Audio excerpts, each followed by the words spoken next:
Hey traders, this video here, as you can tell by the title, I'm just talking about the support and resistance. It's a very basic concept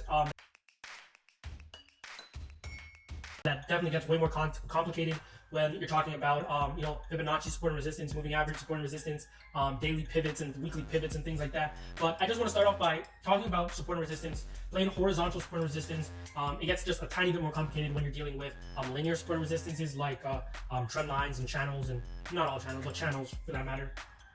So the way I'm actually going to go through and show you this as well is I'm going to go through and do this on a weekly time frame. I do use 2 time frames while I do my analysis, and I feel like doing it this way is going to give you a good example of why I do it this way and exactly why it can be effective, okay? And just overall just really useful to your trading and your perspective in the market, okay? So here we are on the weekly time frame, and I'm only going to go from weekly to 4 hour. I do not want to use the daily, okay? So daily is already highlighted. I'm going to use the backtesting tool as well, and we're just going to start, like, let's say right here. Okay, let me remove these drawings so these passwords go away. And I'm going to go through and I'm just going to display some support and resistance. So when we see support and resistance areas, we're going to show you not exactly where we're taking trades from, but I'm going to go through and show you these key areas. And then we're going to go through and do something else. And you're going to see why this is very significant, why this is very important to have a higher time frame bias in your trading, and then going somewhere else and doing your actual trading, actually looking for your opportunities. So let's just go through and find these support and resistance areas. And I'm going to go do this as the chart goes through. So this is definitely one because this is the high area. I'm going to mark that off. It looks like we do have something in this area because we have all these wicks. I would like to just see candles come back to there and show more issues, show more resistance or something of the sort for me to like label it as an area.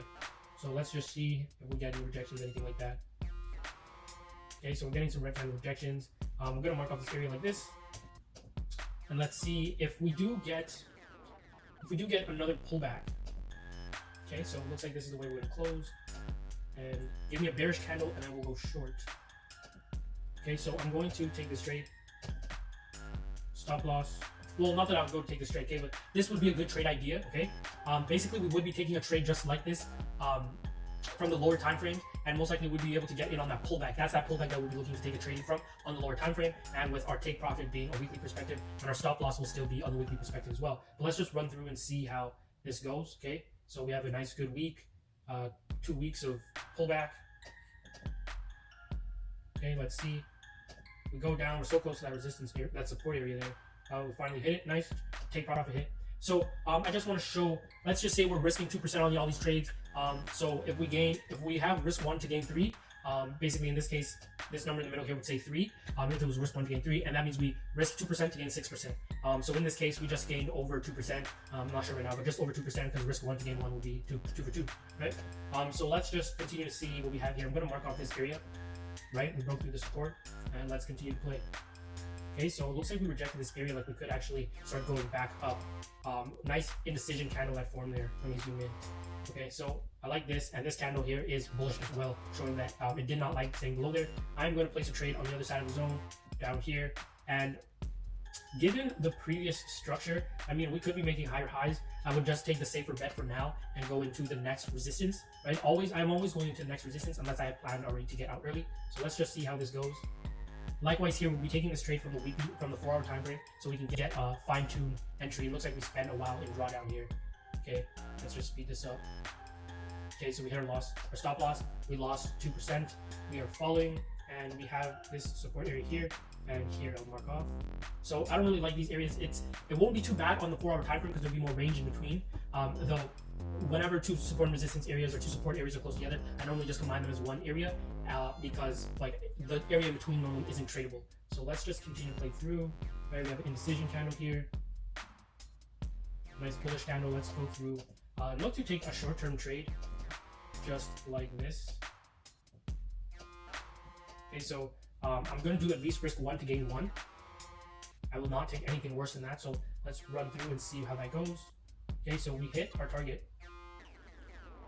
So we gained 2% there at entry. So we gained 2%.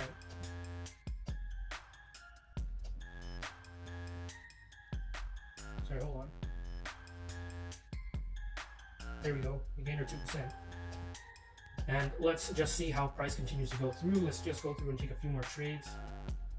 Looks like we got a nice indecision candle here. Let me update these. I'm going to draw my resistance area in here. Let's see what other candles we get, if we get more rejection. So we continue to get bullish pressure, but we haven't made new highs yet, showing me that the bullish pressure isn't as strong as it could be, right? So even this candle here, it's bigger than the last, less momentum because the last candle started lower and actually made a new high. So here, there we got a red candle looking to take this trade. Just like this, stop loss other side of the zone, and we're going to go back down to the next support here. So risk 1 to gain 2.5, 2.6, whatever you want to call it. So let's play through and see how this goes.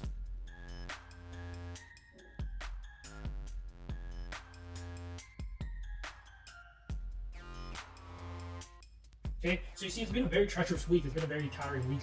Not even just a week, many weeks with all of these up and down candles. Really just development. Really, it's all just development of the market. So we're going to go through. So we made just over 4% on this, just over 4%. Let's go through and take one more trade. So let's take 5 trades. Let's see how we deal with all of this. So let's keep going. Bearish candle still. So this shows that a lot of buyers tried to push back in the market. They did not like a price lower than this. Do we have a range? Our next area of interest would be all the way down here.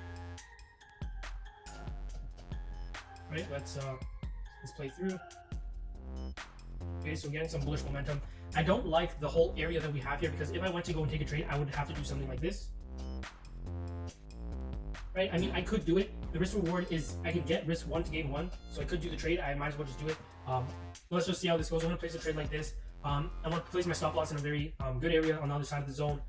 Here's a very tricky place because I could put my stop loss all the way down here. I've seen there's plenty of buyers down here. But that's not what I'm going to do because it doesn't give me a good range. My target will be the next resistance up here. I want to get at least 1 for 1. And I need a stop loss that I'm comfortable with taking, something that's not going to scare me out if it's almost getting hit. So here we have just on the other side, 2 stop loss, 2 supports. So I'm pretty comfortable with that. And it's out of the side of this range, about 600 pips. I wouldn't be taking a trade like this. Mind you, like I said, you take these trades on the lower time frame. This just really helps me get the direction. And our stop loss and our take profit area would remain the same. The only thing that would be a little bit better is our actual entry. So we're going to look to take this trade just like this, and we're risking 1 to gain 1.2, so not bad. Okay, boom, we hit it. Nice. So let's see, looks like we're getting a bearish candle up here as well. So we got a bullish bearish rejection. This tells me that bears are looking to come back in at this area, which we can see as resistance. We're going to look to take another trade like this.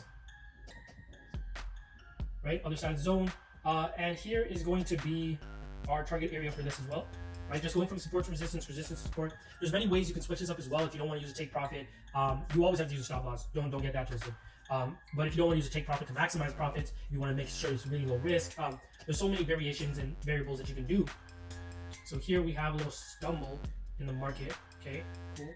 Right? But even as it stumbles, you're supposed to remain fearless, and because you know your plan, you know you're just going from X, Y, Z, you're just doing this. So there's no need to place your emotional fears into the market, anything like that. So here we risked 2% to gain just about 6 point something. Cool. How much trades have we taken? 1, 2, 3, 4, 5, 6. I'm just going to do one more trade and let's just go through and see. So still getting bearish candles, still getting bearish candles. Let's update this line. Right now, I'm not really liking this area. We'll see how we come out of it and what we actually do. So here we're getting 2 indecision candles. Looks like we may try to go back up, maybe just to the next resistance. I can take a really short-term trade, just like this. Right, and I can get a good risk reward. I'm risking 1 to gain 1.8, and so you know that's still 2%. Let's just see how that goes. And we hit our stop loss, we lose 2%. Okay, so these are all the trades that we look at. Let's just look at the percentage that we came out with. Okay, so trade number 1, which is here. This we would have, let me just use the typing tool.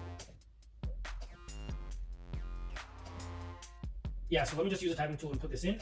So trade number 1, we took 7 trades, right? Trade number 1 gave us 500. Trade number 1 gave us 1.4 of 2%. So we're just gonna say it gave us 2%. Right? Let's just keep it very simple and just say it gave us 2%, right? Because our risk is always 2%. So if we gain 1, if we risk 1 to gain 1, we made 2%.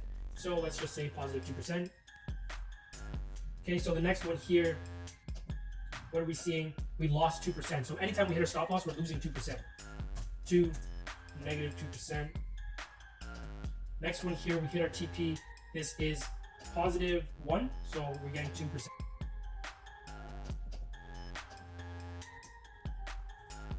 Trade number 3, positive 2%. Okay, and the next trade here, we get 2.5, so this is just about 6% or so, just over 6, something like that. Trade number 4, plus 6%. This trade here, trade number 5, we came through and we got 1.2%, so we'll just call that 2%.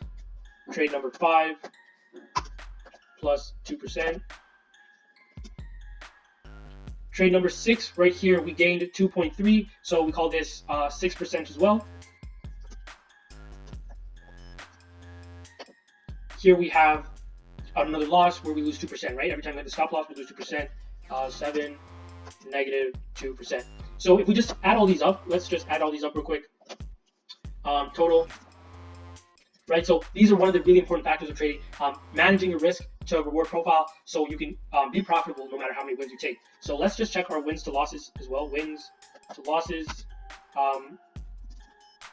Okay, so out of all of our trades, we have one winner. We took 7 trades. Sorry, let's do wins to totals. We have 7 trades as a total, and wins we have 1, 2, 3, 4, 5. So we won 5 and lost 2.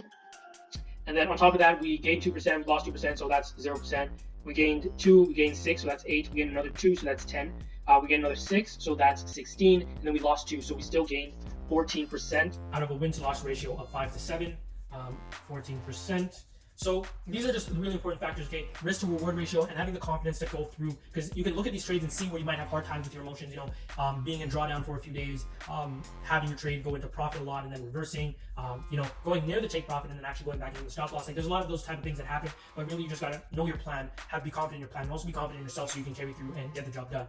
That's it for this video, guys. I'm going to do another video just like this, touching on the moving average and how you can make profits off of the moving average and everything just like that. So stay tuned. Make sure you rate, comment, you subscribe, and you share so other people can start making some more money. And let's get to it.